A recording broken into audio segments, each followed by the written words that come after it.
বাহ পুটি, তুই কিন্তু আগের থেকে অনেক ভালো করছিস। এভাবেই করতে থাকলে কিন্তু অনেক ভালো রেজাল্ট হবে। আর কোনো সমস্যা আছে? না ম্যাম, সব ক্লিয়ার হয়ে গেছে। সব ডাউট ক্লিয়ার হয়ে গেছে, তাহলে আজকের মতো আমি উঠি। হ্যাঁ কি তুমি চলে যাচ্ছ নাকি? হ্যাঁ বৌদি, এই তো হয়েই গেছে, আমি বেরিয়ে যাচ্ছিলাম। আসলে আজ তো মকর সংক্রান্তি, পিঠে করেছিলাম, খেয়ে যাও।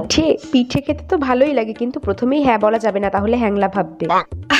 না না থাক না, তার কি দরকার, তোমরাই খাও পিঠে। অ্যাকচুয়ালি আমি অত মিষ্টি পছন্দও করি না, আর তারপরে এই নিউ ইয়ার রেজলিউশনে ভেবেছি একটু ডায়েট করবো, ওই কারণে আর খাবো না, ঠিক আছে? আরে বাবা দেখো কত রকমের পিঠে বানিয়েছি, পাটিসাপটা বানিয়েছি, পুলি পিঠে বানিয়েছি, কিছু তো না ঠিক আছে, তোমরাই খাও। হ্যাঁ আমি অত মিষ্টি খুব একটা পছন্দও করি না। পাটিসাপটা বানিয়েছে, পাটিসাপটা তো আমার ফেভারিট।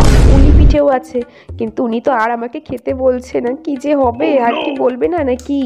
আচ্ছা যাও তাহলে। এই রে, বেশি ফর্মালিটিস দেখাতে গিয়ে এতগুলো পিঠে মিস হয়ে যাবে না, কিছু একটা বাহানা। হ্যাঁ এই তো পুটির কি সব ডাউট ছিল সেগুলো ক্লিয়ার করেই যাচ্ছি। হ্যাঁ তুমি তো সব ক্লিয়ার করে দিয়েছো ও আন্টি। সব হয়ে গেছে না? তাহলে একটা কাজ করি, বৌদি তুমি বলছিলে না ওকে একটু এক্সট্রা সময় দিতে, তো আজকে একটু ওকে আমি এক্সট্রা সময় পড়িয়ে দিয়ে যাচ্ছি, কেমন? আরে না না, অন্যদিন করিও, আজকে পিঠে রিটে করেছি, ও ছোট মানুষ খাক, মজা করো। তুমি না হয় আসো, তুমি তো খাবে না, ঠিক আছে যাও তাহলে। যাই, হ্যাঁ তাহলে কালকে আসবো। তোর কোনো ওয়ার্কশিট বাকি নেই না? না আন্টি, সব কমপ্লিট। ও সব কমপ্লিট হয়ে গেছে। আচ্ছা গেল পিঠেটা মিস হয়ে, তোর ব্যাং ভাল লাগে না।